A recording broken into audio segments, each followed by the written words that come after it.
Ang kontrata ay isang matibay na pagpapatunay sa napagkasunduan ng dalawang tao o higit pa.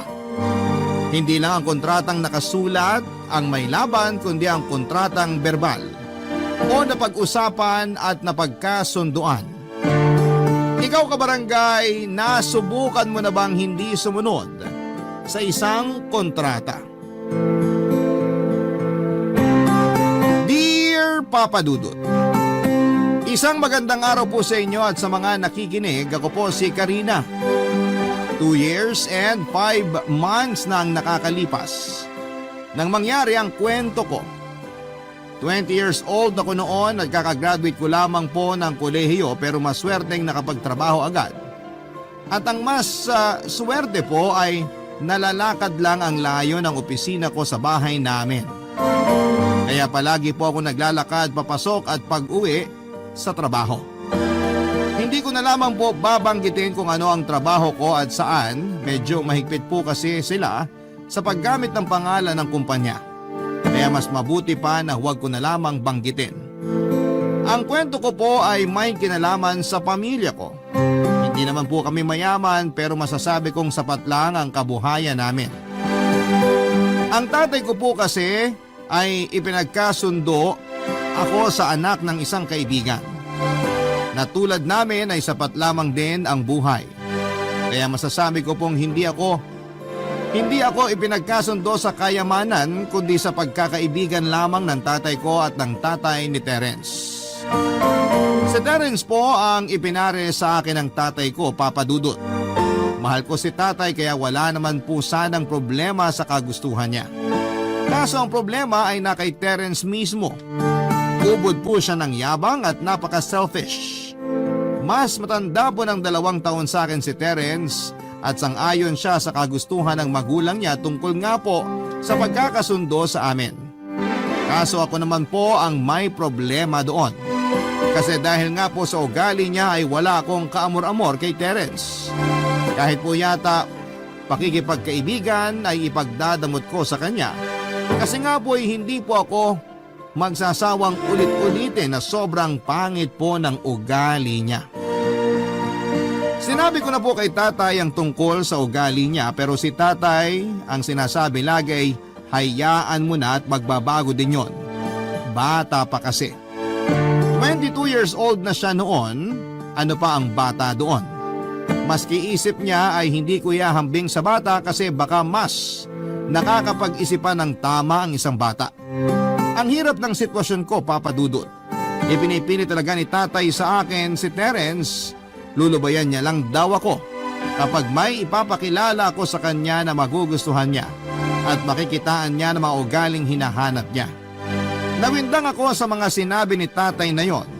Ano bang ugali ang hinahanap ni tatay? Yung mayabang at selfish din katulad ni Terence? E di parang si Terence pa rin yon kapag nagkataon. Mahirap iwasan si Terence, Papa Dudut, para siyang mantsa. Ang hirap tanggalin. Kahit taguan ko ay nakakaradag at nakakaradar pa rin siya, Papa Dudut.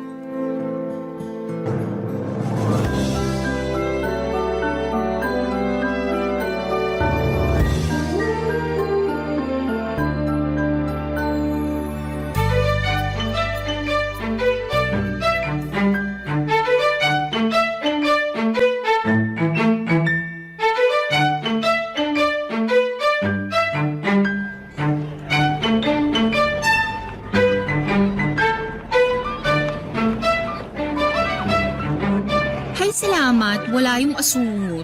Nakakapagod din magmadali, matakasan lang yung buraot na yun. Karina! Ay! Buraot na asungot! Ano? Ha? Anong sinabi mo? Ha?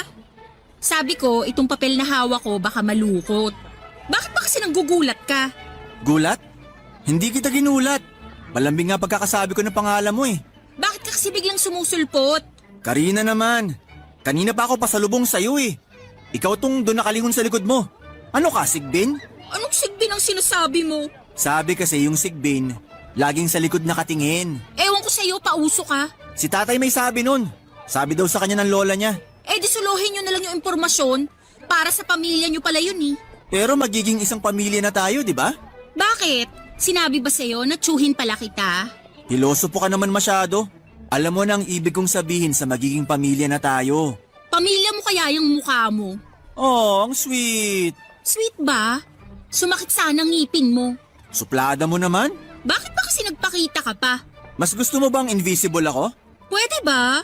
Yung forever sana. Sige ka. Pag invisible ako, nanakawan kita ng halik. Subukan mo. Nanakawin ko din buhay. Ang morbid mo naman. Wow, pa-morbid-morbid ka pa dyan ah. Ganyan talagang gwapo. Inglesero. Eh bakit ka nag-i-Ingles? Grabe ka naman. Pangit ba ako? Hindi ko nasasagutin yan, baka masaktan ka. Sa dami ng sinabi mo sa akin na masasakit noon pa, manhid na ako. Hindi ka manhead. Wow! Compliment! Hindi ka naman talaga manhead. Salamat! Hindi ka manhead. Makapalang mukha mo. Bakit naman nadamay ang mukha ko? Pag-uusapan ba natin yan? Bakit ba kanina mo pa sinasabi yan? Hindi naman ako pangit ah. Sabi nino, Sabi ng mama ko. alam mo naman ang mga magulang handang magsakripisyo para sa anak. Sakripisyo? Oo, sinasakripisyo nilang maging sinungaling. Grabe ka. Nanay ko na yan ha. Kasalanan mo kasi. Dahil sa'yo nakakapagsinungaling sila. Alam mo, may gusto ka talaga sa akin. Kapal mo. Ganyan ang mga may gusto. Lagi nagpapakipot. Wow, iba ka. Aminin mo na kasi. Sige, pustahan na lang tayo. Go! Mapapatunayan mo may gusto ako sa'yo? Paano? Pag hindi kita nakita ng 7 taon, siguro dun mo iisipin na may gusto nga ako sa'yo. Ha? Ano? Anong ano? Pustahan? Anong pustahan dun? Parang tinataboy mo ako. Ay, matalino ka din pala ng konti. Bakit? Binabawi ko na. Tanga ka pala talaga. Adios. Ayan ang bahay ko. Dalawin kita ha.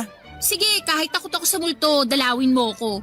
Adios! Uy, anong multo? Karina! Papadudot habang tumatagal, lalo akong naiinis kay Terence, padagdag ng padagdag.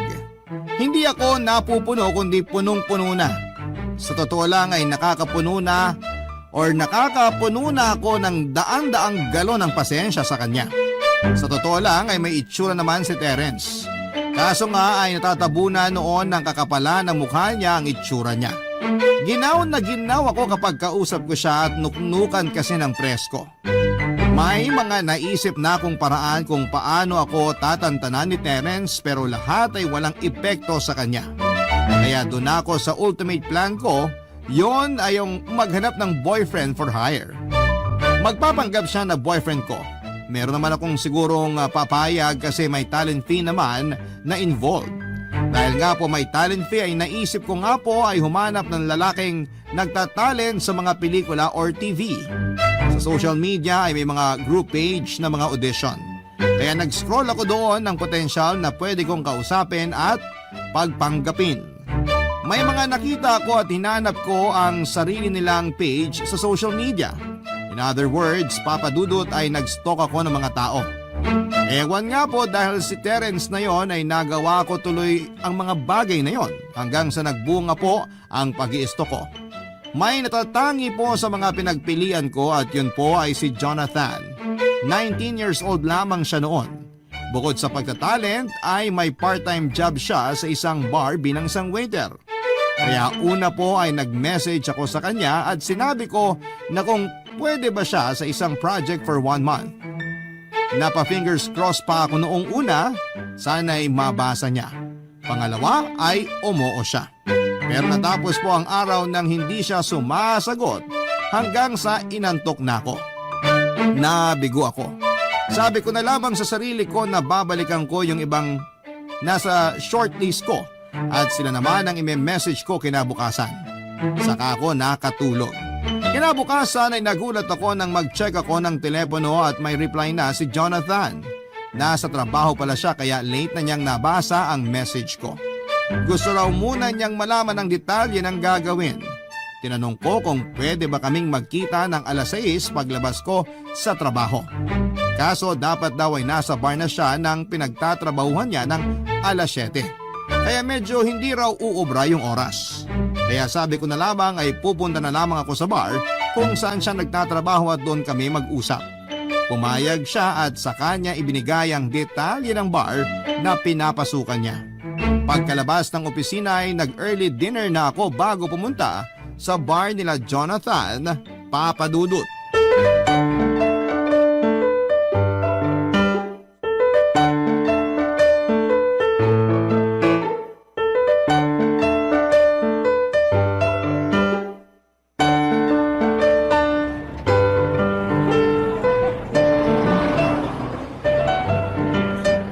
Maganda pala yung idea na kumain muna ako paglabas ng opisina. Kasi hindi ako nahahanap ng asungot na si Terence. Ano ba to? Sa buwisit ko sa ungas na yun, nagsasalita tuloy ako mag-isa. Eto na yung bar. Ayun, may nakatayo sa pinto. Parang dito nagtatrabaho.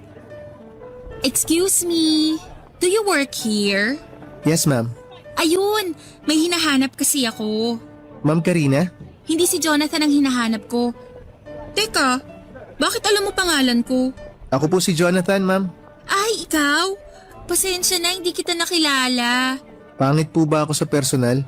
Aray, parang pamilyar yung joke mo ha. Parang galing sa taong kinaiinisan ko. Ay, sorry po, ma'am. Bad joke pala yun. Okay lang, mas maganda naman pakinggan nung sa'yo nang galing yung joke eh. Doon kasi sa taong kinaiinisan ko, nakakainis. Parang galit na galit po kayo dun, ma'am, ah. Hindi lang galit na galit, kundi galit na sobrang galit. Ay, wag na nga natin pag-usapan yung ungas na yun at baka masira yung gabi. Pag-usapan na lang natin yung sinasabi kong project. Pero bago yun, sagutin ko yung joke mo. Hindi ka pangit, kundi mas gwapo ka sa personal. Ay, salamat po, ma'am. Nakakataba naman po ng puso. Naku, change topic na. Baka ako pa ang maging dahilan ng sobrang pagtaba ng puso mo.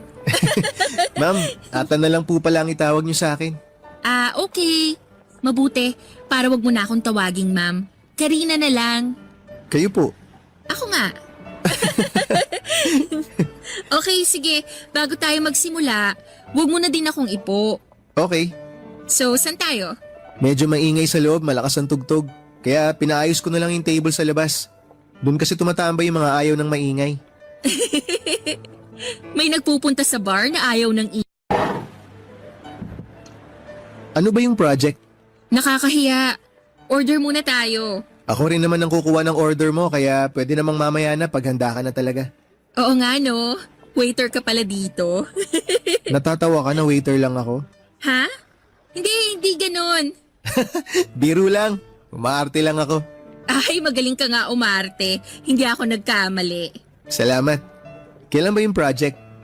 TV ba yan o pelikula? Hindi. Ah, indie film? Hindi. Teatro? Hindi din. TVC? Hindi. AVP? Hindi pa din eh. Medyo naguguluhan ako. Ah, event. None of the above. Parang nasabi ko na lahat ah. Ano bang project yan? Nakakahiya pero kukunin sana kita para umarte bilang boyfriend ko. Boyfriend? Magpapanggap ka lang. Kasi may nanggugulo sa akin eh. Sobrang kulit. Pag nakita niyang may boyfriend na ako, sigurado titigil na yun sa panggugulo. Anong mangyayari? Anong gagawin ko? Lunes hanggang Biyernes lang naman. Susunduin mo ako ng alas 5 pagkalabas ng opisina. Tapos sabay tayo, ihahatid mo ako sa bahay. Tapos pwede ka nang umalis, papasok dito sa trabaho mo. Ganun lang ang gagawin? Oo, basta kailangan magmukhang mag-boyfriend-girlfriend tayo.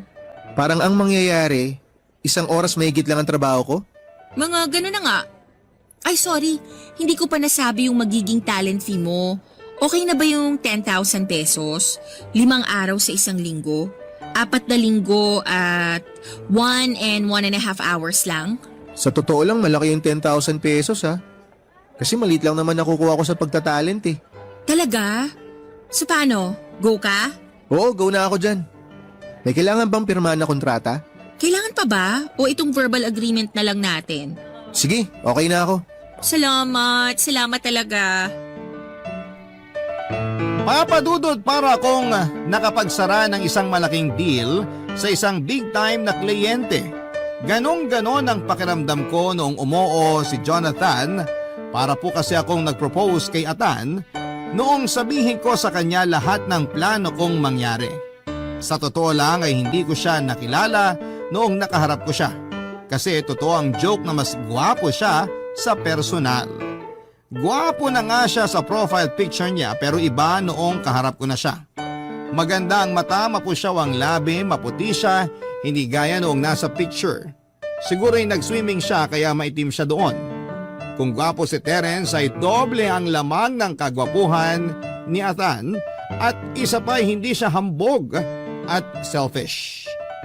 Ayoko pong magsalita ng tapos pero yun po ang nakita ko sa kanya. Pero Papa Dudut, dinidescribe ko lang po si Atan, purely professional lang po ang usapan namin. Excited na po ako. Opo, excited akong buwisitin si Terence. Makakaganti na ako sa mga kahambugan niya. Ako naman ang magyayabang at ipagyayabang ko sa kanya, si Atan. Dumating ang unang araw ng pagpapanggap. Noong sinundo ako ni Atan sa opisina, nag-good luck pa ako sa kanya at para kaming mga artista na naghihintay ng sigaw ng direktor na action. Paghakbang ng paa namin, in character na si Atan. Ako naman ang medyo kinabahan pero kailangan kong pangatawanan para sa ikakatahimik ng buhay ko, Papa Dudut. Barangay Love Stories. Barangay Love Stories. Nang sunduin ako ni Atan ay sobrang ngiti ko, Papa Dudut. Kaya kung magaling umarte si Atan ay napantayan ko yon kahit kinakabahan ako nung una. Ang naging motivation ko po kasi ay ang makita kami ni Terence. Mabwisit ko siya hanggang sa maglupasay na nga siya. Natatawa po ako sa iniisip ko kaya habang magkasama kami ni Atan, legit na legit po ang saya ko, Papa Dudut. Yung ngiti ko ay walang acting, galing po yon sa excitement. Naglalakad kami ni Atan at diretso lang ang tingin ko. Hindi ako lumilingon sa likod gaya ng dati, mas hinihintay kong makasalubong si Terence. Kung sakaling manggaling man siya sa likod ay makikita niya pa din ako kung gaano kami maglakad ng magkaakbay ni Atan. Pero believe ako kay Atan, Papa Dudut, kahit nung una natakot siya na baka nananakit daw yung pagseselosin niya. Pinutol ko ang sinasabi niya kasi hindi namin pagseselosin si Terence kundi buibwisitin dahil wala namang kaming relasyon.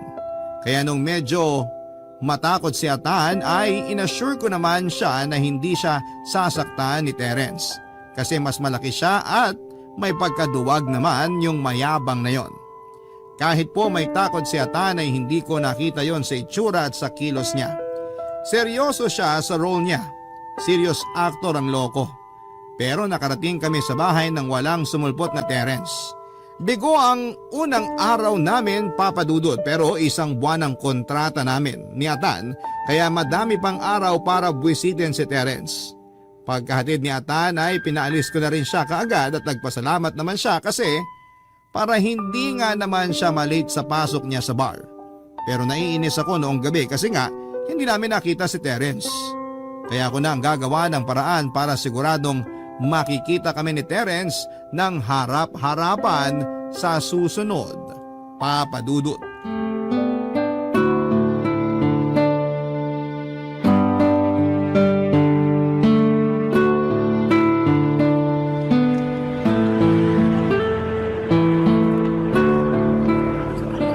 Karina, Atan, mabuti nandyan ka na.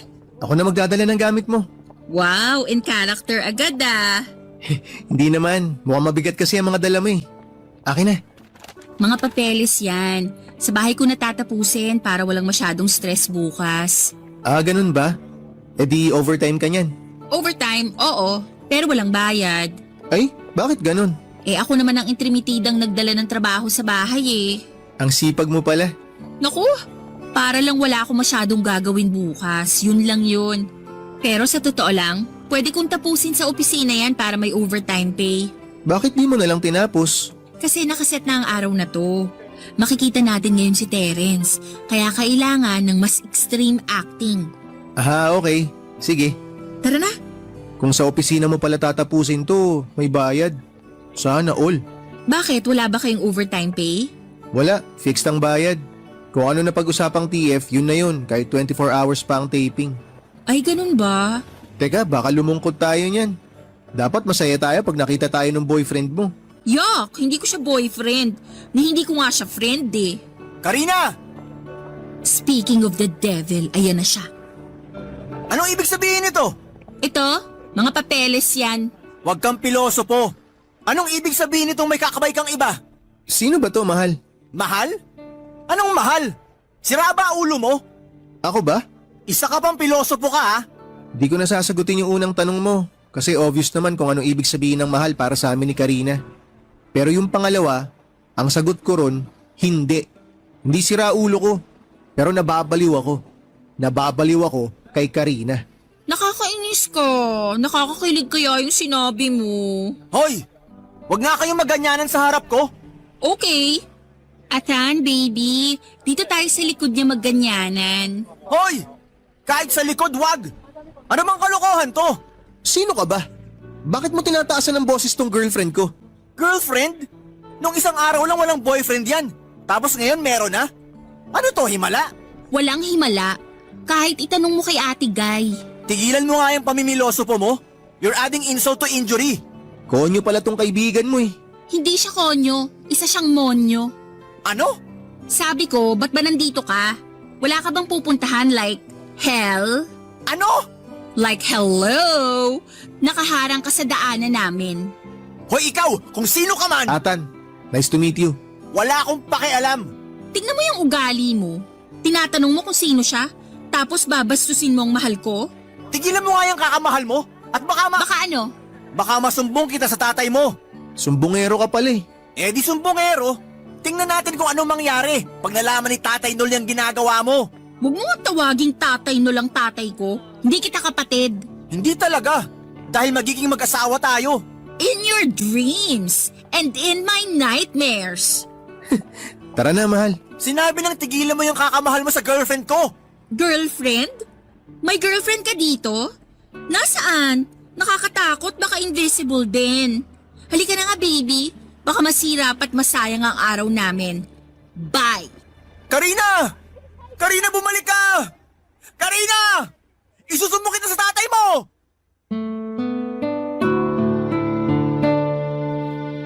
Papadudot, nakamarka sa diary ko na isa sa mga pinakamasayang araw sa buhay ko yon. Kitang-kita ko ang mukha ni Terence, parang kulay pula na lobo na handang pumutok anytime. Galit na galit siya at ramdam na ramdam ko at katumbas ng galit niya ay kasiyahan ko. Masaya yata ang ginawa ko pero siya naman ang nag-umpisa. Ibinabalik ko lamang sa kanya at nagpasalamat ako kay Atan sa pagiging consistent. Hindi siya natakot kahit na gigil na itong si Terence.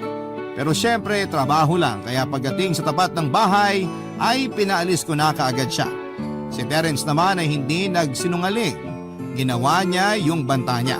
Nagsumbong nga siya kay tatay at ang bilis nga po pagka-uwi ko'y alam na kaagad ni tatay as in agad-agad. Syempre po ayun, nabulyawan kaagad ako ni tatay. Habang si nanay walang sinasabi pero tango ng tango sa pagsang-ayon sa mga sinasabi ni tatay. Lingon ako ng lingon sa paligid naghahanap ng kakampi kaso'y 3 lang pala kami sa bahay. Sayang nga po, sana'y hindi ko muna pinauwi si Atan para may kakampi ako. Hindi naman hinahanap ni tatay kung sino yung sinumbong ni Terence na boyfriend ko. Mas nakafocus siya sa pagsasabi na dapat si Terence ang boyfriend ko. Paulit-ulit siya papadudot at masusuka na nga po ako noon, pinigilan ko na lamang. Hindi niya pinapakinggan ang sinasabi ko na hindi maganda ang ugali ni Terence. Kesyo magbabago naman daw yung tao. Kesyo kaya nga daw ako nandun para turuan ng Terence na yon. Gusto kong sabihin kay tatay na pag-aralin niya na lamang ulit si Terence para mas maturuan ng teacher. Pero sigurado po ako na kapag sinabi ko yon ay mas malaki at mahabang sermon pa ang magaganap. Natapos ang gabi na pasok sa kanan, labas sa kalawang tenga ang mga sinabi ni tatay. Kasi kung dadamdamin ko pa ay sasama ang loob ko. Total, sa huli ay ako pa din naman ang masusunod. At sa huli ay hindi si Terence ang nakikita kong kasama ko. Pero may nagawa ko na alam ko na napakasama, papadudot.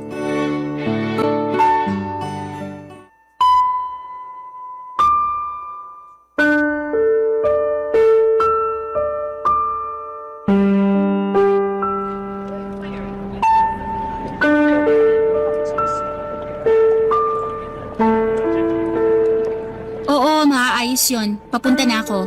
Maaga akong papasok para ayusin yung mga kailangang ipasa ngayon.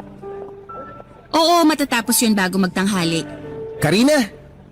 Oo, basta ako nang bahala doon. Uy, Karina!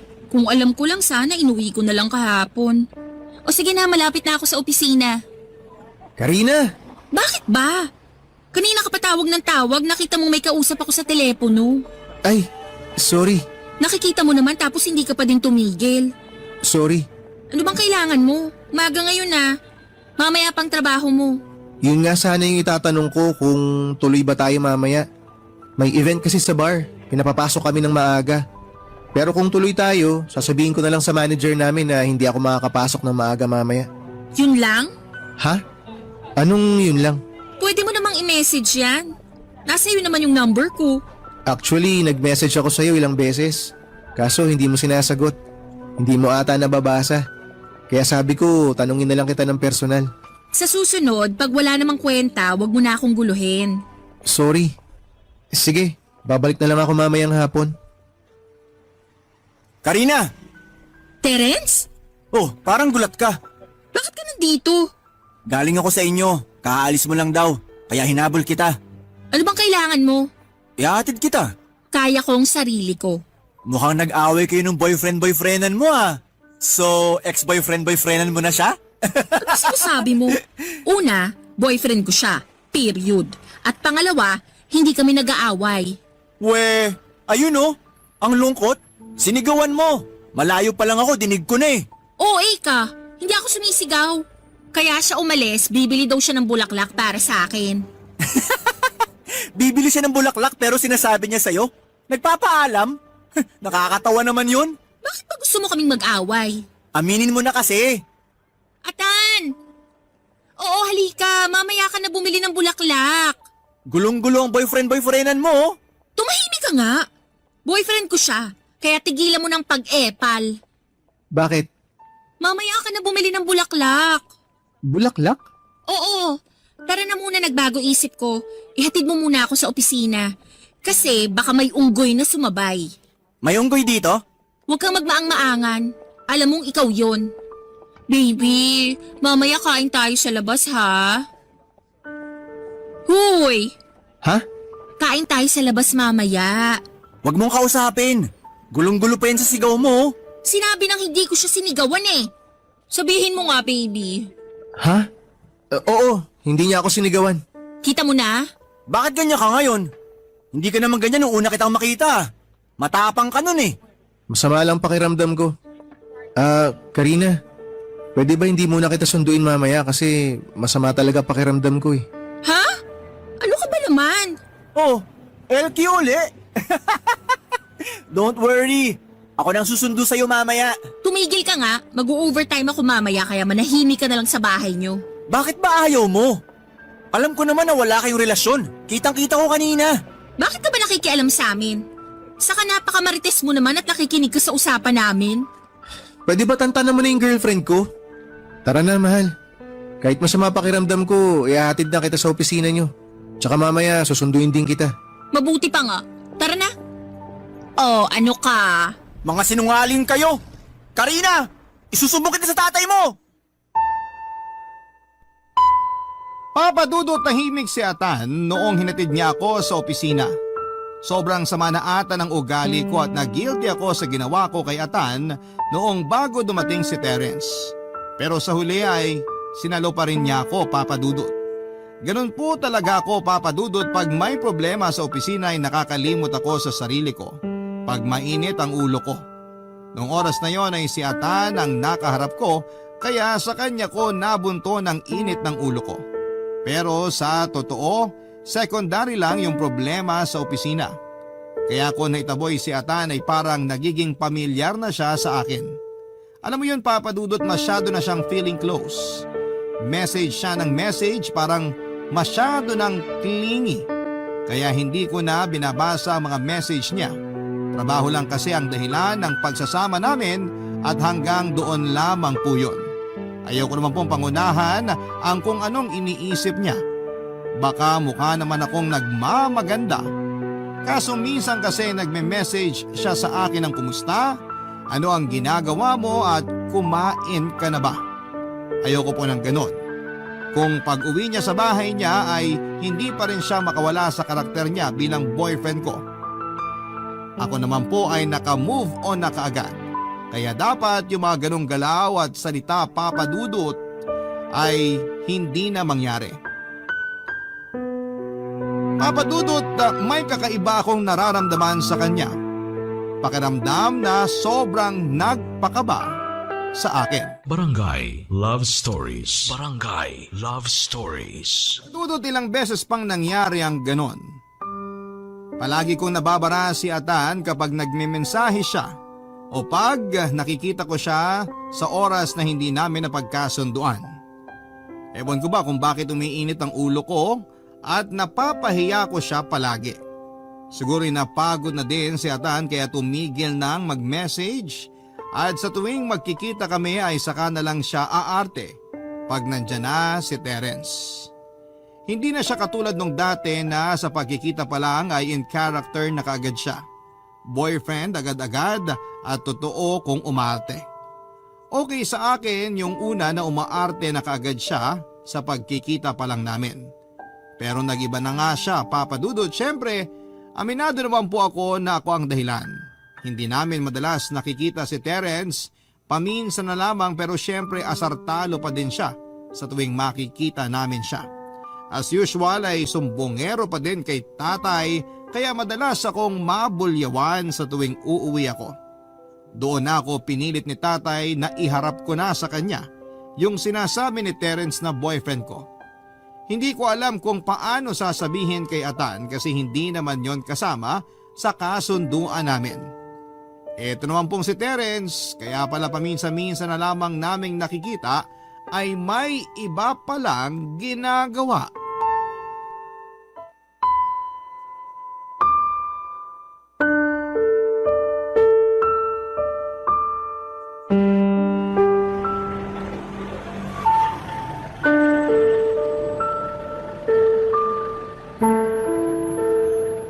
Salamat sa pagsundo. Trabaho ko to. Pasensya ka na nung isang araw ha. Hindi na ako nakapag-sorry sa'yo kasi ang dami kong iniisip sa opisina eh. Kalimutan mo na yon. Salamat. Pasensya na uli. Kumusta na pala si Terence? Ginugulo ka pa rin ba? Medyo. Matatapos na yung 1 buwan. 5 araw na lang. Sana tumigil na siya bago matapos ang buwan na to. Bakit? Ha? Bakit kailangan ng tumigil ni Terence? Hindi ba yun naman ang pakay natin? Tsaka 1 buwan lang ang kontrata ko. Hindi ba pwedeng ma-extend yun? Di ko alam. Medyo mapapaaga na pasok ko sa bar eh. Ah, ganun ba? Pasensya na. Naiintindihan ko. Salamat, naiintindihan mo. Atan, may sasabihin sana ako. Ano yun? Kasi hindi to kasama sa pinag-usapan natin.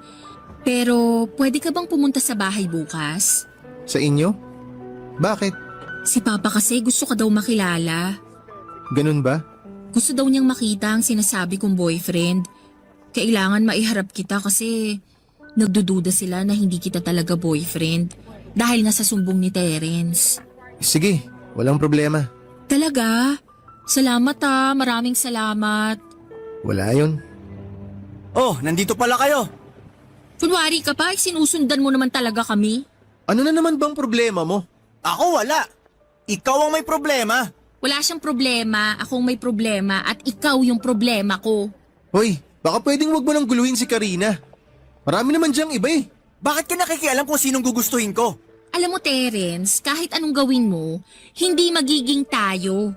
Walang tayo. Ang meron ay ikaw. Ikaw mag-isa. Kaya tantanan mo na kami. Tara na, mahal. Teka, baka maging interested ka sa sasabihin ko. Ano ba yun? Sabihin mo na nga para makauwi na kami. Alam mo bang hindi nakatapos ng pag-aaral yung kasama mo? Sino naman may sabi sa'yo niyan? Basta may pera, pwedeng malaman ng lahat. Anong sinasabi mong di ako nakapagtapos? Tapos ako ng high school. High school? Yan ang ipagmamalaki mo sa papa ni Karina? Nakakahiya naman. Wala kang pakialam. Nag-e-extra ka pala sa TV at pelikula. O ano ngayon? Karina, alam mo bang naisiping na to ng ilang bading? Hoy, hindi totoo yan. Mga kasama mo na rin na nagsabi. Sinong kasamahan? Iharap mo sa akin para pagbuhulin ko kayo. Alam mo din ba, Karina? Nasa bar na pinagtatrabahuhan yan, hindi lang waiter yan, tumitable din yan. Callboy yan. Sira ulo ka! Sige, saktan mo ako. Baka gusto mong sa kulungan tumira. Kung wala kang magawa sa buhay mo, huwag mong sirain ang buhay ko. Sinong sumira? Ikaw ang gumawa ng mga bagay na yun sa buhay mo. Hindi nga totoo yun! Oh, iniiwan ka na ng abogado mong walang nasabi. Karina, sandali! Karina! Goodbye, mapagpanggap! Papa Dudut, hindi ako makapaniwala sa mga sinabi ni Terence. Ewan kung bakit ako naapektuhan sa mga kasiraan na nadinig ko tungkol kay Atan. Napakasama ko naman kay Atan at hindi ko man lang siya na ipagtanggol kay Terence at iniwan ko pa siya sa ere. Pag-uwi ko naman sa bahay ay alam na agad nila Papa ang tungkol sa mga sinabi ni Terence. Dahil sa mga nalaman nila ay bigla na lamang naplano nila Papa ang tungkol sa kasal namin ni Terence. Wala na daw atrasan. Naiinis ang pagpilit ni Papa. Kaya habang nagpaplano sila ay nagplano din ako. Sinakyan ko lamang ang mga sinasabi nila para hindi sila makatunog sa pinaplano ko. Nang maayos ko na ang lahat ay tumakas ako. Hindi na ako umuwi isang araw noong pumasok ako sa trabaho. Yung mga araw na hindi na ako nasusundo ni Atan ay si Terence na ang sumusundo sa akin. Pinasakay ko rin si Terence noon na okay kami. Kaya noong araw na tumakas ako ay sinabi ko na mag-overtime ako at sunduin na lamang ako ng 9:00 ng gabi na ginawa naman niya. Pero ang hindi niya alam ay wala namang magaganap na overtime. Umalis ako makalipas ang 1 oras na kinamdam muna ako na baka nasa paligid lamang si Terence. May dala akong maleta, Papa Dudut, at doon ko inipon ang mga damit na dinadala ko sa pang-araw-araw kapag pumapasok ako. Yung araw na umalis ako ay ang last day ko sa opisina. Inayos ko lahat ng kailangan in advance. Kaya nung humingi ako ng leave sa opisina, sabi ko ay mawawala ako for 2 months ay pinayagan agad nila ako. Yun nga lang, walang bayad ang leave ko pero okay lang. Basta alam kong makakabalik ako after 2 months. Papa Dudut, hindi ka maniniwala kung saan ako unang tumakbo noong umalis ako.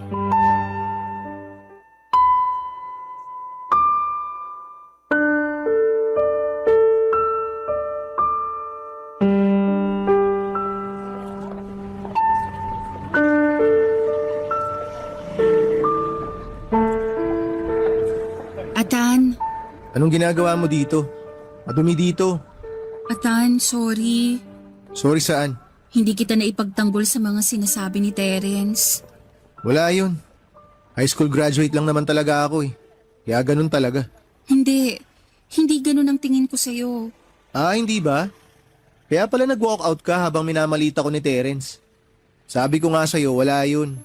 Hindi naman yun first time na nangyari sa akin eh. Kahit sa pag-extra ko, nagaganon din naman ako. Kaya manhid na ako dyan. Patawarin mo ko. Napakasama akong tao. Hoy, huwag mo nang sisihin sarili mo. Ako naman yung hindi nakapagtapos eh. Pero gusto ko lang linawin at sabihin sa'yo na wala akong sinipingan kahit saan, kahit kailan, kahit na sino. Maraming indecent proposal pero wala akong pinatulan. Kahit dito sa bar. Nakikipagkwentuhan ako pero hindi ako sumasama. Kasi trabaho lang yung ipinunta ko rito. Naniniwala ako sa'yo. Salamat kung ganun. Sige na, pasok na ako. Sandali, ibibigay ko lang yung pinag-usapan natin na 10,000. Okay lang, hindi ko kailangan yan. Tinulungan lang talaga kita kasi naawa ako sa'yo. Sa kwento mo tungkol kay Terence. Pinaghirapan mo to. Kung pelikula yung ginawa natin, kukunin ko talaga yan. Kasi pinaghirapan ko yun eh. Pero nung una pa lang, sinabi ko na talaga sa sarili ko na hindi ko kukunin yung ibibigay mo. Mas lalo pa ngayon kasi kung kukunin ko yan, parang pinatunayan ko lang yung sinabi ni Terence na binibenta ko talaga yung sarili ko. Huwag mong isipin yun. Naniniwala ako na hindi ka ganon. Kasi naniniwala talaga ako at hindi para lang masabing naniniwala ako. Naniniwala din naman ako sa'yo. Kaya wag mo nang ipilit yung pera. Sige na. Atan, may isa pa akong sasabihin. Ano yun? Sabihin mo na lahat bago ko pumasok. Atan, hindi ko alam kung paano nangyari pero napatunayan kong totoo ang nararamdaman ko. Mahal kita. Karina naman, wag mo naman akong ginaganito. Maawa ka naman sa akin. Sobra na yung pangmamaliit na natanggap ko eh. Totoo ang sinasabi ko. Karina, please. Tama na, pwede ba? Sabi ko na nga ba dito ka pupunta eh. Terence, Halika na. ayoko. Anong ayaw mo? Tigilan mo na nga yung kalokohan mo. Hindi ako sasama sa'yo. Halika na. Ano ba? Nasasaktan ako, Terence! Hoy, ano ba? Bitawan mo siya! Huwag kang makialam dito. Iwan mo na kami, Terence. Ay, sasama ka talaga dyan? Oo. Halika na, hinahanap ka na ng papa at mama mo. Ano, magsusumbong ka na naman? Bakit pa ako magsusumbong? Eh binigay nila lahat sa akin ng kalayaan pagdating sa'yo. Pwes, kayo ni na mama at papa ang magsama. Pwede ba wag kang gumawa ng gulo dito? Mabuti pa umalis ka na. Sino ka para paalisin ako? Wala kang nga degree eh. Wala kang nga diploma. Pero mas may pinag-aralan siya kesa sa'yo. Anong silbi ng mga papel na hawak mo kung ganyan ang ugali mo? Walang problema sa ugali ko. Ang may problema, yung pagkatao nito. Hindi ka natatakot dito? Kung sino-sino pinapatulan. Hindi totoo yung mga sinasabi mo kaya hindi kita papatulan. Bayaran ka lang naman eh. Uy! Aray ko! Kulang pa yan para sa kabastusan ng bibig mo. Doon tayo sa bahay mag-usap. Halika na! Aray, masakit! Sumusobra ka na, sinaulo ka! Terence, tama na! Okay lang sa akin na bastusin mo ako. Pero wag na wag kang mananakit ng babae! Makahayop mo! Hayop ka! Ikaw ang mas masahol pa sa hayop! Atan, tama na yan. Halika na! Saan tayo pupunta? Ewan ko. Bahala na! Tara na!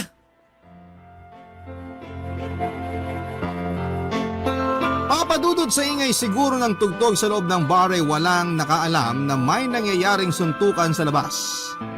Natalo po ni Atan si Terence. Noong tumumba na si Terence ay umalis kami ni Atan. Mabuti ay hindi pa umalis yung sinakyan kong taxi na pinaghintay ko dahil akala ko kasi ay mabilis lang ako noon. Gusto ko lang talaga sanang humingi ng tawad kay Atan. Ibigay ang pera at masabi ang totoong nararamdaman ko. Masabi ko ang gusto ko nang walang hinihintay na kapalit. Gusto ko lang masabi kay Atan lahat ng yon ng personal. Hindi ko alam na susulpot pala si Terence at may mangyayaring ganon. Papadudot, hindi naman pinaruhan ni Atan si Terence. Ilang suntok lang naman yon. Mahina lang po talaga si Terence.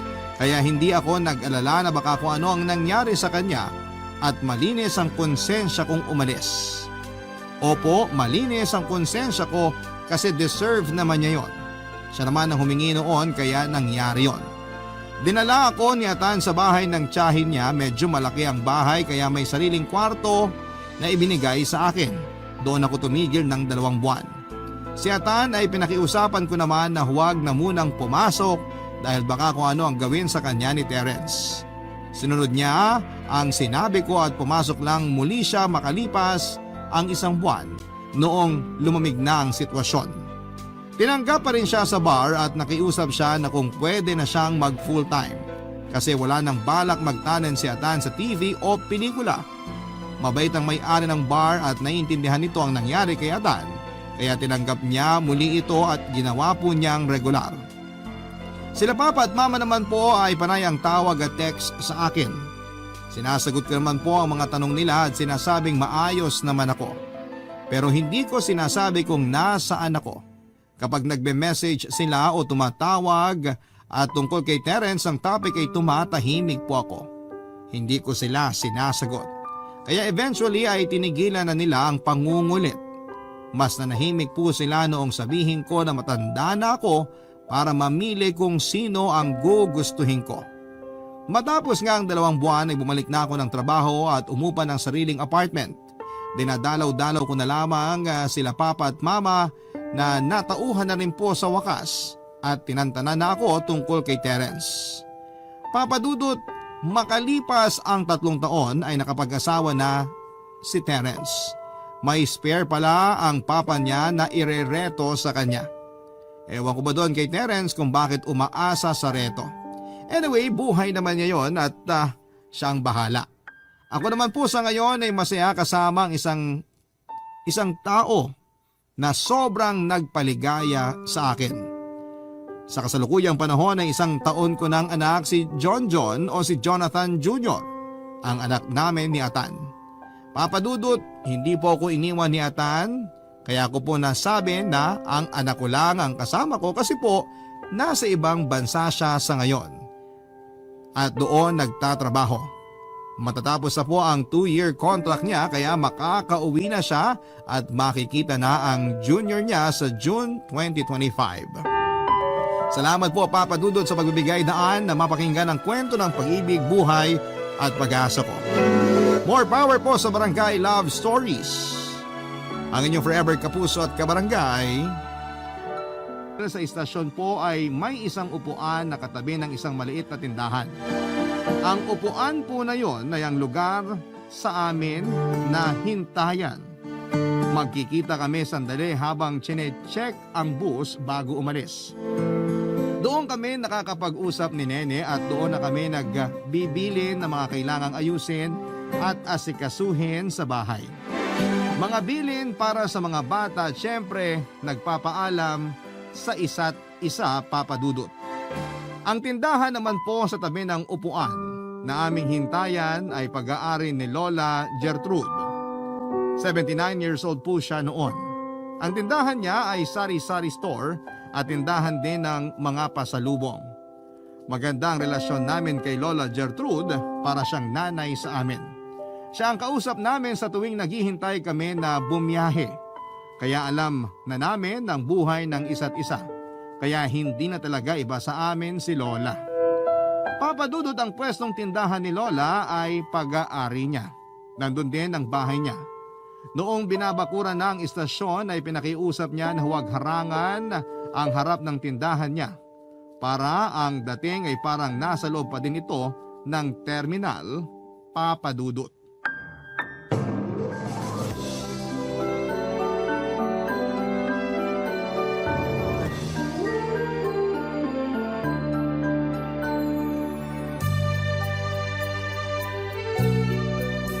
Oh, kumain ka na mabuti dyan, ha?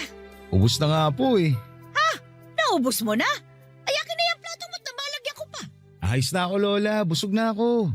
Iba ka talaga magluto ng champurado at tuyo. Ano ba naman ang ipinagkaiba ng luto ko? Ang sumapa din naman ang lasa ng mga yan matamis at maalat. Pero masarap talaga kasi punong-puno ng pagmamahal. Itong batang ito, oo, inuuto pa ako. Totoo yun Lola. O siya, sige. Sinabi mo eh. Salamat po. Oh, saan naman? Sa lahat po. Sa lahat? Sa mga ginagawa niyo sa aming mag-asawa. Ay naku, ano ba naman yung isalo ko kayo sa pagluluto ko? Masaya nga ako at may nakakasalo ako eh. Hindi lang po sa mga luto niyo. Pati na po sa mga payo at pagmamahal niyo sa aming mag-asawa. Ano ka ba? Hindi na kayo iba sa akin. At hindi ka na iba sa amin. Ikaw ang natitirang nanay namin ni Nene. O baka naman magkaiyakan pa tayo dyan, ha? Eto, ipinagtabi na kita ng babaunin mo. Itong isa naman, ipapadala ko mamaya kay Nene para sa mga bata. At bago ka bumiyahe, kumain uli kay ni Nene, ha? Sabayan mo uli yung asawa mo. Nakakahiya naman po. Nahihiya kang sabayan sa pagkain ng asawa mo. Hindi po. Ibig ko po sabihin, ito mga pabaho nyo. At pakain sa amin araw-araw. Ikaw na ang nagsabi na araw-araw. Kaya dapat sanay ka na. Ilang taon nang ganito tayo at masaya ako sa bawat pagluluto ko. Lalo na kung nakikita kong nagugustuhan yung mga luto ko. Talaga naman po kasing masarap. Oo na nga. Bakit hindi kayo magtinda din dito ng mga ganyan? Almusal o merienda? Ay nako, hindi ko na kaya. Sa dami nitong tinda ko baka mahirapan na ako. Kung sa bagay po. Ay teka, hindi ko pa kayo nakakumusta. Kumusta kayong mag-asawa ha? Yung mga bata, kumusta na sila? Ganun pa din po. Pinagkakasya ang kinikita para sa gastusin sa bahay, sa upa at sa pangangailangan ng mga bata. Kinakapos ba kayo? Nagagawa naman po ng paraan. O paano? Nag-advance po kami sa opisina. O kung kinakapos na kayo, bakit hindi kayo lumapit sa akin? Naku Lola, sobra na yung nagagawa mo sa amin. Ayaw na namin makaabala palalo. Ano ba naman yung sinasabi mo? Kakasabi lang natin sa isa't isa na hindi na kayo iba sa akin at hindi na ako iba sa inyo. Bakit naiilang pa kayo Baka abusado na po kami masyado. Ano pa yung sinasabi mo? Ibig sabihin lang yan eh. Iba pa talaga ang tingin nyo sa akin. Hindi naman, Lola. O pues, sa susunod na mga ilangan kayo, ay ako muna ang lapitan ninyo. Sige na nga po. Huwag na kayo magalit. O ayan na ang bus ni Nene. Yan na nga po. Ayun na siya. Lola Gertrude! Ay, salamat sa Diyos at maayos ang biyahe. Kamusta ang biyahe? Maayos naman. Wala namang aberya. O maiwan ko muna kayo diyang mag-asawa ha. Kukuha lang ako ng champurado para mainitan naman ang sikmura ni Nene. O itong baon mo, baka makalimutan mo ha. Nene, itong isa naman iwi mo para sa mga bata. Ay, salamat la. O siya, sandali lang. Nakaayos ng mga kailangan ng mga bata. Mga alas 7 mo na sila gisingin. Kasi wala silang klase ng alas 7. Alas 9 na ang klase nila ngayon. Ganun ba? May kailangan bang bayaran? Yung kuryente lang. Nandun na yung pambayad sa ibabaw ng aparador. O sige, ako nang bahala. Kamusta ka? Ayos naman. Walang bago. Pagod pero masaya naman. Tiis lang. Di ako umaangal ha. Masaya ako at para sa atin naman ang lahat ng to. Medyo mahirap yung hindi tayo nagkakasama ng buo pero kakayanin natin to. Oo. Salamat sa pangunawa. Ano bang sinasabi mo? Masaya ako sa lahat na nangyayari sa atin. Heto na ang mainit at champurado. Papadudot maraming kwento sa bawat biyahe namin sa bus. May mga masasaya, nakakatawa, malulungkot, nakakatakot at kung ano-ano pa. Ganon din naman ang buhay namin. Medyo hirap pa kaming bumawi dahil sa mga naging pangangailangan noong mga panahon na yon. Lalo pa't naglalakihan na ang mga anak namin kaya mas lumalaki na ang mga gastusin para sa kanila. Hindi sila maluluhong bata pero ang gastusin sa pag-aaral nila ay medyo palaki kasi ng palaki. Pero hindi ako nawawala ng pag-asa na matatapos din ang lahat ng pagsubok na dinaranas namin. Ang isa sa mga gusto kong matapos na ay ang pagsasalita namin ng schedule ni Nene. Dahil gusto kong maging normal naman na magkakasama kaming pamilya lalo na sa mga espesyal na okasyon. Lalo na ang mga kaarawan ng bawat isa.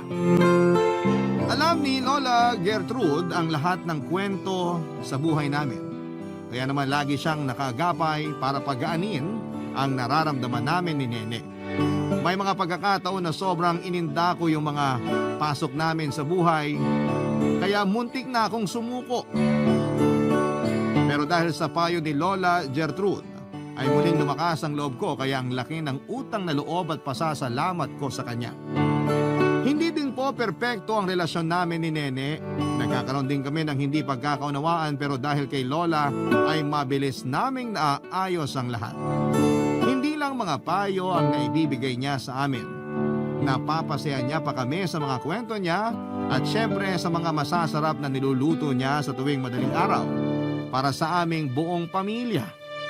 Sobrang mahal na mahal kami ni Lola Gertrude. Bait naman siya sa iba pero iba talaga ang antas ng pagmamahal at pagtrato niya sa amin. Para niya kaming mga tunay na anak. Ang mga anak naman namin ay siya na ang nakilalang Lola dahil hindi na nila naabutan ang mga magulang namin ni Nene.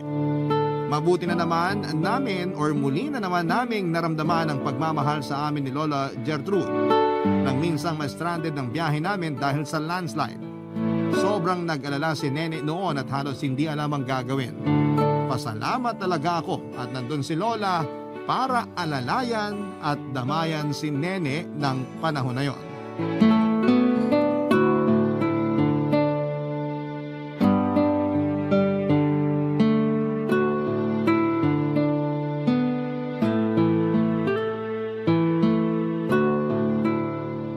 Nene! Magandang umaga! Ang aga mo naman yata masyado. Lola, Bakit parang ang haba ng mukha mo? Ano ba nangyari? Lola, kasi si Ito. Nandiyan na ba siya? Hindi ko napansin yung bus niya. Wala pa po. Ano ba nangyayari? Ano nangyari kay Ito? Lola, nagka-landslide po sa dinadaanan ng bus. Diyos ko, ano nangyari? Hindi naman po sila napano. Mabuti maagang nakahinto ang bus at hindi sa mismong landslide na pahinto. Ay, salamat naman. Pero kumusta siya? Hindi ko pa siya nakakausap eh. Tinawagan lang ako ng opisina para ibalita ang nangyari. Pero wala naman daw bang nangyari sa kanila? Wala pong sinabi eh.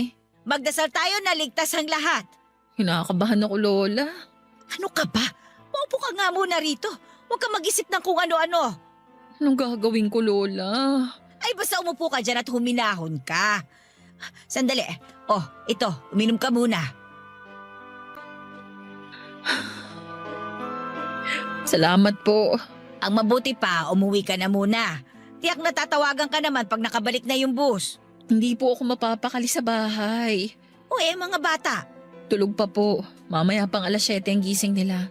Oh, mag-aalas 5 na. Matatagalan pa si Ito kung hahanap sila ng ibang ruta. Malayo po ang ibang ruta. Ang importante, alam natin na maayos sila. Kaya huwag ka na masyadong mag-isip. Opo, pipilitin ko po. Ayaw mo bang umuwi muna? Maghihintay na po muna ako ng balita. Susubukan ko din pong tawagan si Ito maya-maya. Hindi kasi siya sumasagot eh. Baka naman may inaayos lang. Hintayin mo na lang at tatawag din yun. Lola, si Ito. Oh, sagutin mo na. Hello? Nene, Ito, anong nangyari sa inyo? uminahon ka. Ayos naman kami. Sigurado ka? Oo, medyo malayo kami doon sa binagsakan ng landslide. Ay, salamat sa Diyos. Huwag ka na mag-alala. Hindi ko lang masagot ang tawag mo kanina kasi naiwan ko sa loob ng bag itong cellphone. Kinailangan namin lumabas. Pinalabas ko muna ang mga pasahero. Kumusta naman ngayon? Eto, nakabalik na lahat sa bus. Wala nang nahuhulog na lupa o bato. Medyo payapa na. Paano mangyayari? Iikot ba kayo? Sabi dito, padating na daw ang mga maglilinis ng kalye. Anong plano nyo? Hihintayin na lang namin maklaro ang kalye at masabing ligtas na. Kasi kung iikot kami, ilang oras din. Kaya hihintayin na lang namin ito. Sige, basta maayos ka. Kumusta daw si Ito? Ay, nandito si Lola. Kausapin mo. Nasa istasyon ka na? Oo, hindi ako mapapakali sa bahay eh. O, eto si Lola. Hello, Ito! Kumusta ka? Mabuti naman, Lola. Ligtas naman kami. Ay, salamat naman sa Diyos. Nag-aalala kasi itong si Nene eh. Kayo na po muna ang bahala sa kanya, ha? Oo, sige. Basta mag-iingat ka dyan, ha? Opo, Lola. Salamat po. Oh, eto na uli si Nene. Hello? Matatagalan pa kami dito. Umuwi ka na muna. Pero, Hindi ako makakabalik sa oras. Walang kasama ang mga bata.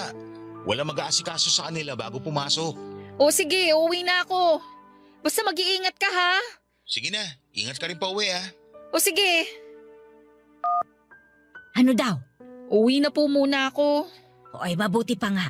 Mamaya dadaan ako sa inyo. Ihahatid ko itong niluluto ko. Nakakahiya naman, Lola. Di nasayang naman itong niluto ko. Basta umuwi ka na at dadaan ako doon mamaya. Sige na at baka magising na ang mga bata. Salamat, Lola. Papadudot na intindihan ko si Nene sa sobrang pag-aalala niya sa akin. Kasi kung baliktad ang sitwasyon at ako ang nasa katayuan niya, ay mas aligaga pa siguro ako. Alam ko ang nararamdaman ni Nene kaya noong umayos na ang sitwasyon, maya't maya ay tumatawag ako sa kanya. Binabalitaan ko siya sa progreso ng nangyayari sa amin. Sinabihan ko siya na baka hindi na ako makatawag dahil paubos na ang baterya ng cellphone ko. May iba po kasing pasahero na walang cellphone ang nakikigamit para sabihan ang mga kamag-anak nila. Kaya mabuti na yung unahan ko siyang maabisuhan kaysa mag-isip na naman siya ng kung ano-ano kapag biglang hindi na ako tumawag. Natapos ang araw na yon kahit nakahinto lang kami ay sobrang pagod na naramdaman ko. Ganon po talaga siguro kapag may kasabay na pag-aalala. Si Nene naman ay hindi sinasabi sa mga anak namin ang mga nangyari at mabuti na yung ganon kaysa naman pati yung mga bata ay mag-alala din. Nakabalik naman po kami ng maayos kasabay ng mga pasahero. Naitawid namin sila sa hindi magandang pangyayari at ganon din kami ng driver ng bus. Dahil po sa delay ng mga biyahe ay mababago ang pag-alis ng bus. Damay kaming mag-asawa sa pagbabago na yon. Hindi muna babiyahe ang bus at maghihintay ng 1.5 araw bago muling umalis para sumakto sa tamang oras ng totoong biyahe nito. Palilipasin daw muna ang 1 araw para magkaroon din ng pagkakataon papadudot na ma-check ang mga bus. Kaya dahil doon ay mababawasan ang sasahurin naming mag-asawa ng mga panahong yon, Papa Dudut. Barangay Love Stories. Barangay Love Stories. Kahit na ganon ang nangyari, Papa Dudut, ay sinamantala na namin para makapagsama-sama kaming pamilya. Kumbaga po ay bittersweet ang nangyari. Kasi bawas ang sweldo pero masaya naman ang mga anak namin. Siyempre pati na rin kaming mag-asawa dahil mas mahabang oras ang pinagsaluhan namin. Dahil may konting pera naman ay namasyal kami at minsan lang naman mangyari yon, kaya sinamantala na namin para sa mga bata. Matapos ang aktibidad namin ay dumalaw naman kami kay Lola Gertrude. Hindi lang kami ang naging masaya ng araw na yon kundi pati si Lola. Dahil noon lang din niya kami nakasamang buo ang pamilya. Ang dating bahay ni Lola ay may kalayuan sa istasyon kaya noong makita niya ang lupang katabi ng istasyon noon ay inupahan niya yon. At paglaon ay nabili niya. Kaya matagal na talaga si Lola sa lugar na yon. Kahit mag-isa lang si Lola sa bahay niya ay hindi naman kami nag-aalala dahil halos nasa loob naman siya ng istasyon. At ang istasyon ay 24 oras na binabantayan ang ng mga nagsasalitang security guard na hindi din iba ang tingin sa kanya dahil nga sa pinapakain niyang mga ito. Hindi ko makalimutan ang saya ni Lola ng araw na yon, Papa Dudut.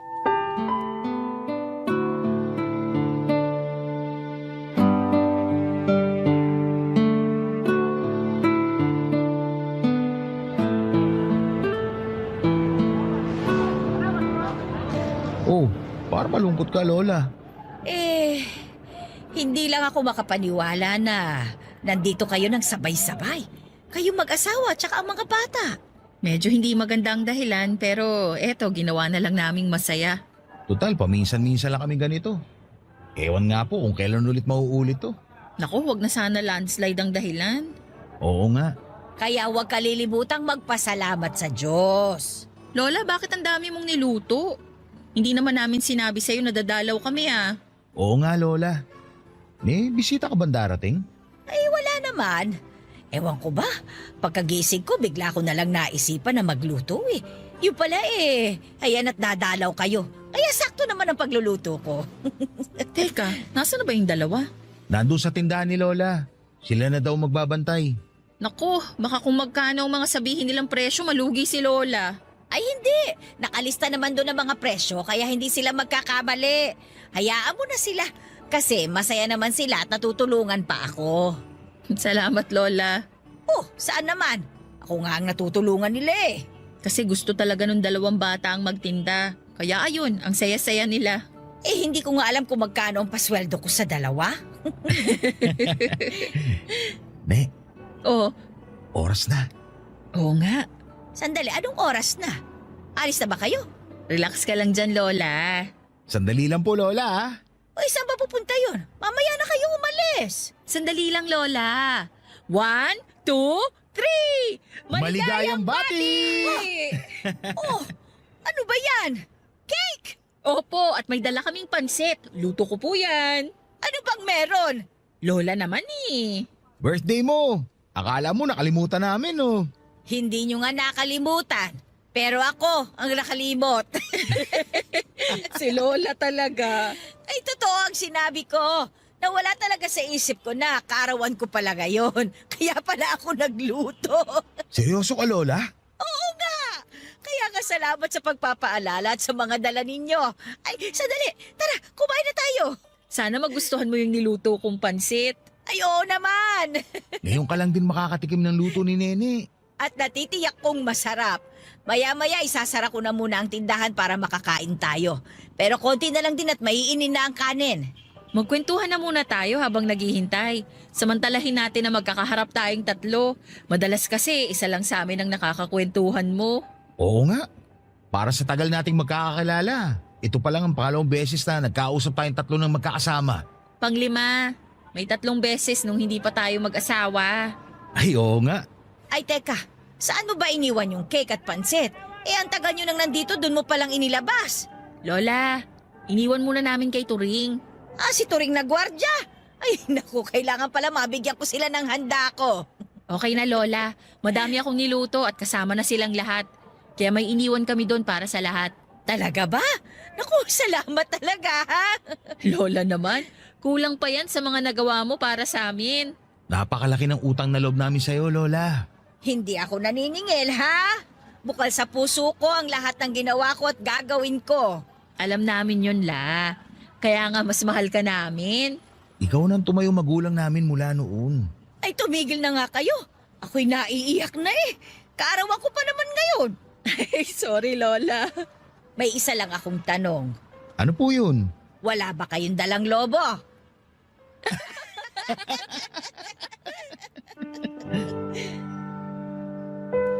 Papadudot na kalimutan namin ang trabaho at ang pagkaliban sa trabaho dahil sa saya ng araw na yon. Ang tagal na namin hindi nagagawa ang ganon at sa pagkakataon na yon ay kasama pa namin si Lola Gertrude. Sumakto pa sa birthday niya kaya nadoble ang saya ng araw na yon. Hindi magandang pangyayari ang landslide pero dahil nga po sa nangyari ay nagkaroon kami ng quality time bilang isang pamilya. Ang mga anak namin ay parang mga batang paslit ulit dahil ang naramdaman nilang saya ay hindi matatawaran. Kasama nila ng sabay ang nanay at tatay nila makalipas ang mahabang panahon. Pero alam namin na panandalian lang din yon. Matapos ang buong araw na yon ay babalik uli sa normal na kami sa normal naming setup. Pero ayaw namin na sumagi sa isipan namin yon, basta ang mahalaga ay sinulit namin ang bawat sandali noong araw na yon. Nakakabitin man ay naging sapat na para sa aming lahat. Ipinaliwanag namin sa mga bata na babalik na kami sa dating routine. Mababait ang mga anak namin kaya naintindihan nila kung bakit kailangan mangyari yon. Sa pagbabalik ng biyahe ay si Nene ang unang pumasok. Siyempre dahil doon ay balik ulit kami sa palaging pangyayari tuwing madaling araw. Ang umupo sa hintayan at makipagkwentuhan kay Lola Papadudot.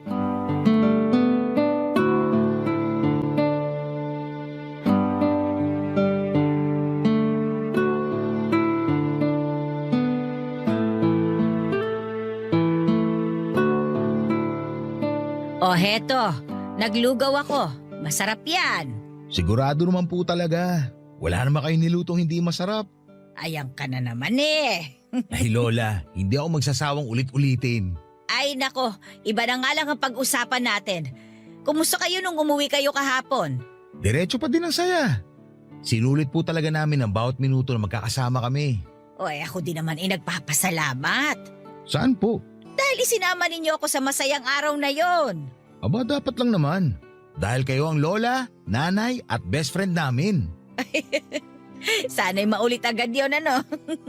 Pero sana hindi sa hindi magandang dahilan. Oo nga po eh. Ay hayaan mo, mangyayari uli yun. Mamarapatin uli ng Diyos na mangyari yun. Oo nga po. Aba itikman mo na nga yung lugaw at baka lumamig. Oo nga pala. Walang palya lola. The best pa din. Nako, ayan ang tubig. Salamat lola. Mamaya na ako magtitimpla ng kape at mainit din naman niya kinakain mo. Salamat ulit lola. Sarap talaga. Ay, siya nga pala, may sasabihin ako. Ano yun lola? Iluluwas kasi ako ng Maynila. Kailan po? Pinaplano ko pa. Sa biyahe namin ni Nene ka na sumabay. Kami nang bahala sa pamasahe mo. Salamat ito ha. Inaayos ko pang mga kailangan bago ako lumuwas. Kaya hindi ko alam kung kanino ako sa inyo makakasabay. Siyempre kahit kanino sa amin kayo makisabay, hindi namin kayo pababayaan. Alam ko naman yon. Teka lola, bakit ka nga ba luluwas? Inaalala mo ba nung isang araw na may dumating na lalaki dito? Kailan po yun? Ay mali. Si Nene nga palang nakakita nun. Pero ayun nga, may dumating na lalaki dito. Abogado ng asawa ko na humahawak sa mga ari-arian na naiwanan niya. Bakit daw po? Yung bahay ni Lolo Caryo mo sa Maynila na pinauupahan namin. Dahil hindi na nga ako titigil doon, lalo na nung mawala si Caryo, pinaupahan ko para naman hindi maabandon at masira lang. Yung matagal nang nangungupahan doon aalis na. Aalis? Oo, ibang bansa yung buong pamilya niya, kaya iiwanan nila yung bahay. Pero maayos naman po ang pag-alis nila. Oo, kasundo ko ang pamilyang yun. Mababait din sila tulad nung kausap kong nangupahan. Kahit nga hindi kami nagkikita hindi sila nakakalampas sa pagbabayad buwan-buwan. Dinideposito niya sa bangko ko. Ah, mababait nga po. At ang bahay, sabi nung abogado, maganda raw ang kondisyon. Pinapaayos pala nila nang hindi ako pinagagastos. Swerte nyo naman. Teka, ano po ang kailangan nyong ayusin sa Maynila? May bagong uupa? Ayun na nga. Hindi ko na kasi kayang asikasuhin pa ang lahat. Baka mamaya hindi katulad nila ang makausap ko. Ano pong plano nyo? Plano ko sanang ibenta na yung bahay at lupa. Kaya kailangan kong magtagal sa Maynila para asikasuhin ang lahat. Kawawa naman ang abogado ko magpapabalik-balik pa dito para lang sa mga kailangang pirmahan. Kung sa bagay po, saan kayo titira? Gusto kong lumuwas sa araw ng pag-alis ng mga dating nangungupahan. Una, para makapagpaalam at saka makapagpasalamat ako sa pag-aalaga nila dun sa bahay. Pangalawa, para doon ako titigil muna sa bahay habang inaayos pa ng abogado ko yung mga kailangan. Pero mag-isa kayo dun. Ay naku, wag mo ko alalahanin at may kakilala pa naman ako doon. Buhay pa naman ang ilang mga kaibigan namin ni Carlo, kaya wag ka mag-alala. Pero syempre, wala nang gamit sa bahay pagdating nyo. Meron pa, iniwan na rin nila ang mga gamit at hindi naman nila mabibitbit yun sa ibang bansa. Paano po yung mga gamit pag binenta nyo na? Naisip ko na nga yan. Ipapadala ko dito yung mga kayang ipadala at ibibigay ko sa inyo. Oh, Wag ka na magtaka. Kayo lang naman ang tinuturing ko kamag-anak dito Isa pa, kumpleto naman ako dito sa bahay. Kaya sa inyo ko na ibibigay ang mga yon. nakakahiya naman po pero salamat Lola. Hiya, ikaw bata ka? Pipingutin ko yung tenga mo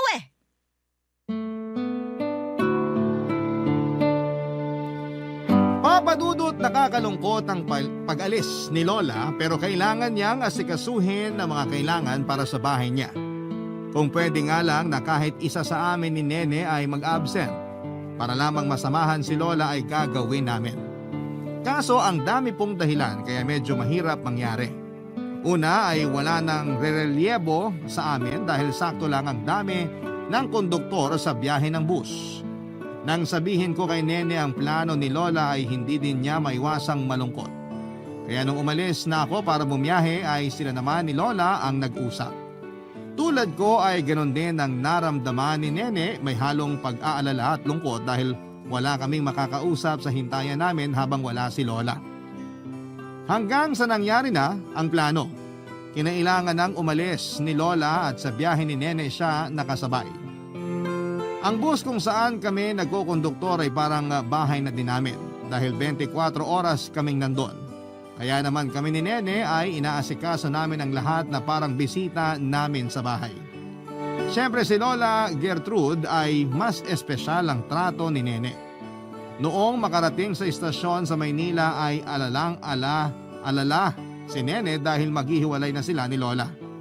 Ang dami daw bilin ni Nene kay Lola at si Lola naman ay natatawa na lang.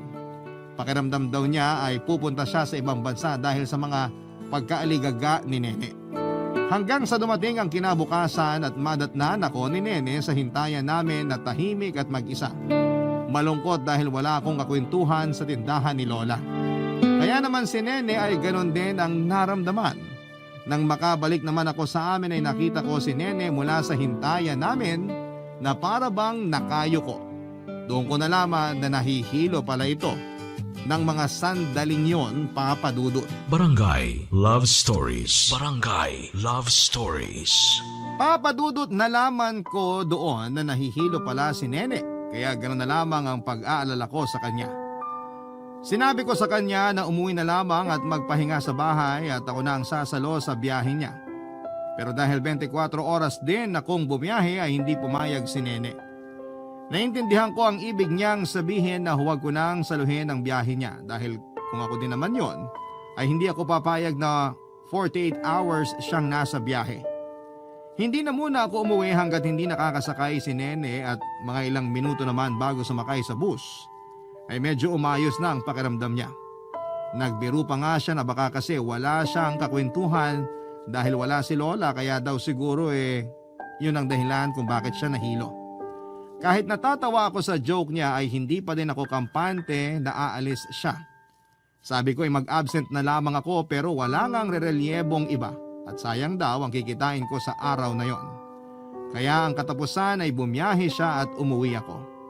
Hindi naman ako mapakali sa bahay at kada oras ay nagte-text ako sa kanya kung okay lang ba siya. Tumatawag din ako para lang alamin ang kalagayan niya. Nang mga oras na yon, Papa Dudut.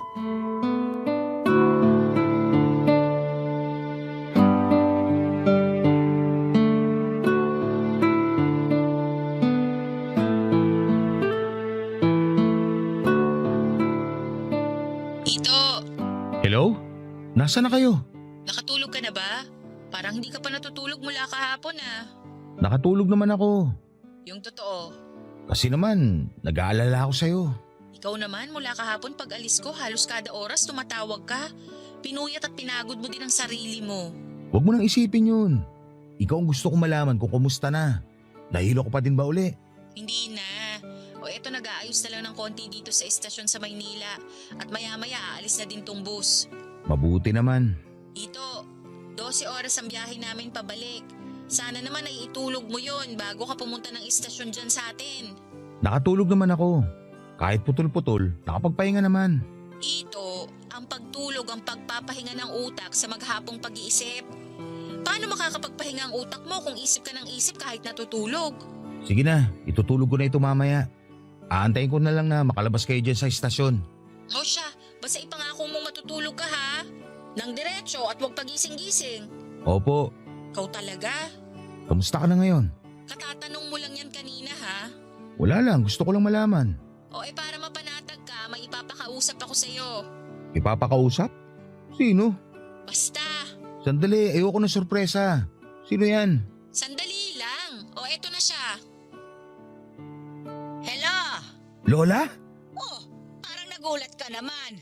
Masaya lang po. Pauwi na kayo? Oh, Ay, salamat naman. kumusta ka naman? Mabuti Lola. Panatag na ako kasi may kasama na si Nene pabalik dito. Oo, nagulat din siya nung makita niya ako eh. Nakakatuwa naman at pabalik na kayo. Mas natutuwa ako. Nangulila ako sa inyo. Nangulila ako sa tindahan ko. At nangulila ako sa istasyon dyan. Nako Lola, hinahanap ka na ng lahat dito. Namiss na rin nila ang mga niluluto mo. Sabihin mo maghintay sila at magpapakain ako sa kanilang lahat. Parang ang saya niyo Lola. Ay kasi maganda ang kinalabasan ng pagpunta ko dito sa Maynila. Bakit Lola? Naayos namin lahat ng abogado ang mga kailangan. May bumili na din kagad ng lupa at bahay. Kaya eto, masaya ako at hindi ako masyadong nagtagal. Akala ko kasi mahihirapan ako sa pag-aayos ng lahat eh. Ay mabuti pala at inasikaso na lahat ng abogado ko. Kaya puro papirma na lang at pakikipag-usap ang ginawa ko. Wow, magandang balita nga yan. Kaya yung sorpresa ko sinasabi sa iyo, ay nako, masaya din ako at naiayos namin. Namin? Oo, Nino po? ng abogado ko. Abogado? Sandali Lola, naguguluhan ako. Ano pong kinalaman ng abogado sa sorpresa nyo? Ay nako, basta malalaman mo na lang pagbalik ko dyan. Sige na nga po. Kahit naman mangulit ako, hindi nyo din naman sasabihin eh. Kaya hihintayin ko na lang kayo. Oo, eto at paalis na yung bus. Oh, eto na si Nene. Hello Nene. O paalis na kami kaya huwag ka na mag-isip. Magpahinga ka na. Oo, kampante na ako at nandyan na si Lola at may kasama ka. Oo nga. Teka, may nasabi ba sa'yo si Lola tungkol sa sorpresa niya? Naku, ayaw niyang sabihin. Basta malalaman daw natin pagbalik niya dyan sa atin. Si Lola talaga. O paalis na kami. Magpahinga ka na at magkita tayo mamaya. Babay na. O eto si Lola. Ito. Oy, sige, magkita na lang tayo.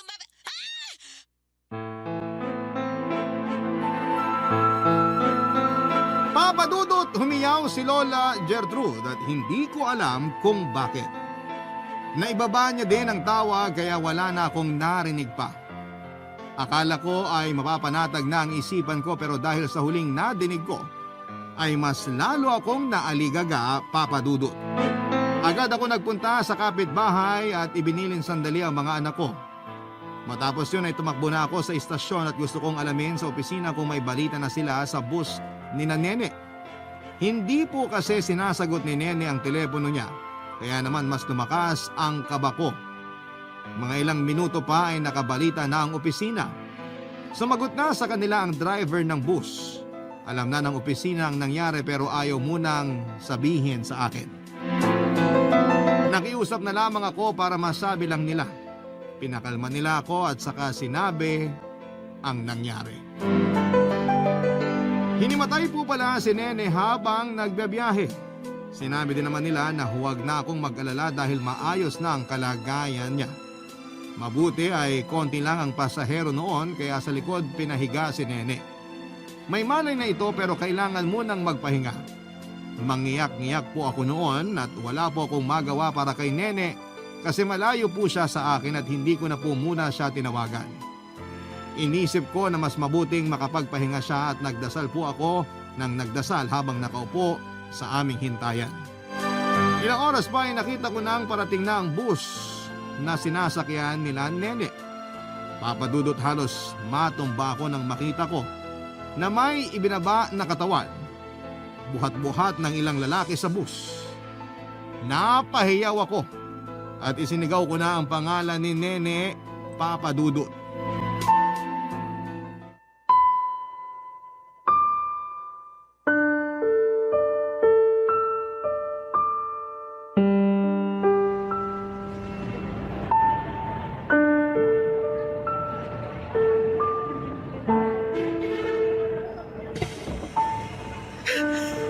Nene! Ito! Nene! Nene! Ito! Huwag ka na umiyak. Nandito na ako. Ito! Si Lola! Oo nga pala. Nasa si Lola. Ito! Wala na siya! Ano? Katawan niya yung ibinaba at dinala sa opisina. Ano? Bigla na lang sumakit ang dibdib niya habang binabantayan niya ako. Ako yata ang may kasalanan. Masyado ata siyang nag-alala sa akin. Hindi naman siguro. Lola. Minahon ka. Baka kumapano ka din. Nung manikip ang dibdib niya, itatakbo pa dapat namin siya sa ospital. Pero sinabi ni Lola na wag na. Nararamdaman na daw niya na hindi na siya aabot. Pinilit ko siya pero nakiusap siya sa akin. Idiretso na lang daw namin ang biyahe at gusto niyang makabalik siya dito agad. Diyos ko, Lola. Ano nangyari sa'yo? Hindi ko siya iniwan. Marami siyang gustong sabihin pero sabi ko huminaho na lang para hindi manakit lalo ang dibdib niya. Ano ba nangyari kay Lola? Bakit siya nagkaganon? Inamin niya na sa Maynila palang hinahapo na siya. Kaya nagmamadali din siyang ayusin lahat at gusto niyang makauwi agad. Dahil alam niya daw na mangyayari ito. Bakit hindi niya sinabi sa atin? Ewan ko kay Lola. Sana sinundo ko na lang siya. Lola! Ito, may sinabi sa akin si Lola. Tungkol saan? Tungkol sa pagbebenta niya sa bahay. Ano daw yun? Ito, kaya pala ibinenta ni Lola ang bahay. Dahil yung pinagbentahan, gusto niyang ibigay sa atin. Para daw magamit natin sa pag-aaral ng mga bata hanggang makapagtapos sila. Ano? Yan ba yung sorpresa na sinasabi niya? Oo. Kung papipiliin ako, hindi ko pipiliin ang sorpresa niya. Mas gugustuhin ko na mabuhay na lang si Lola. Alam ko, hindi nangilig ko. Diyos ko. Nung mahimatay ako, hindi niya ako iniwan. Hawak niya ang kamay ko habang bumabiyahe kami. Tiniis niya siguro yung nararamdaman niya dahil nag-aalala siya sa akin. Pero hindi niya na kinaya. Lola, mahal na mahal ka namin. Laksan natin ang loob natin. Kailangan nating ayusin ang lahat para kay Lola. Oo, Pero huwag mong kimkimin.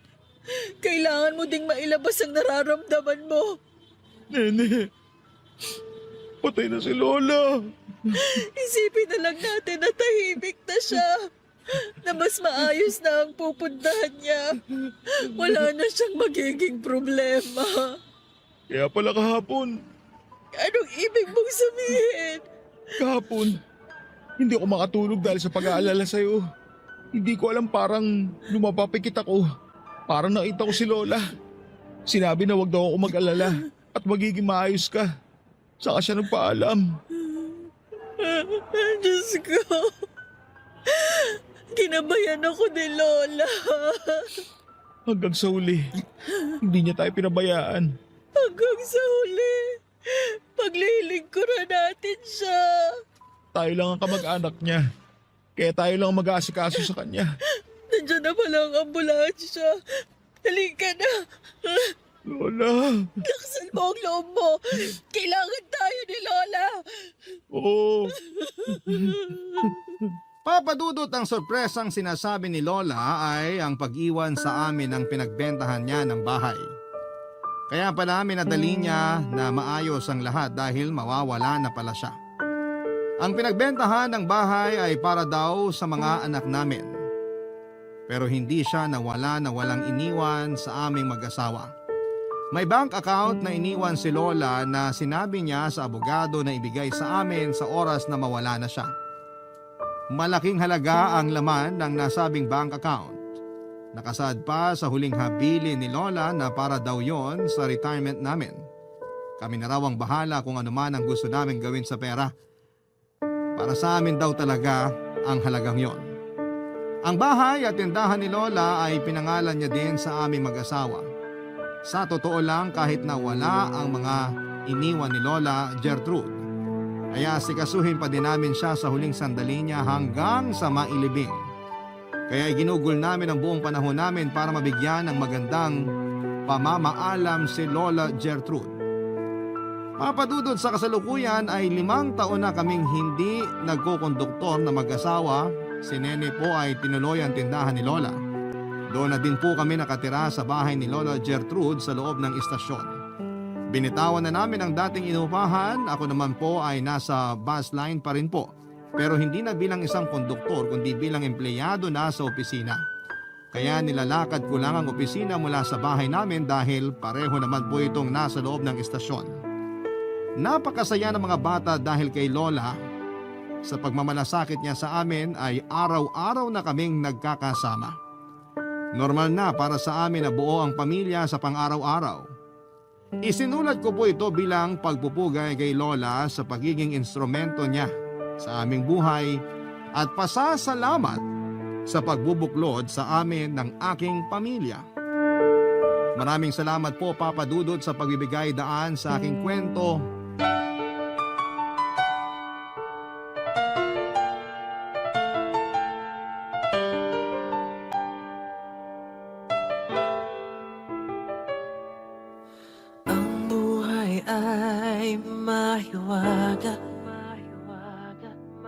Laging may lungkot at saya sa Papa Dudut Stories. Laging may karamay ka.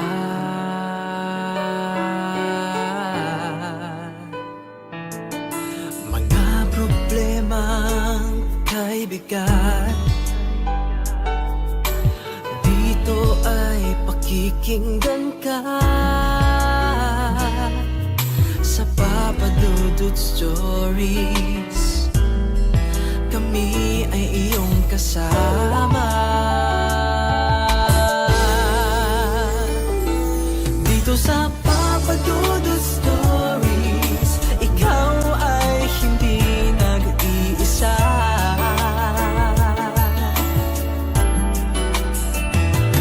Dito sa Papa Dudut Stories, may nagmamahal sa'yo. Papa Dudut Stories, Papa Dudut Stories.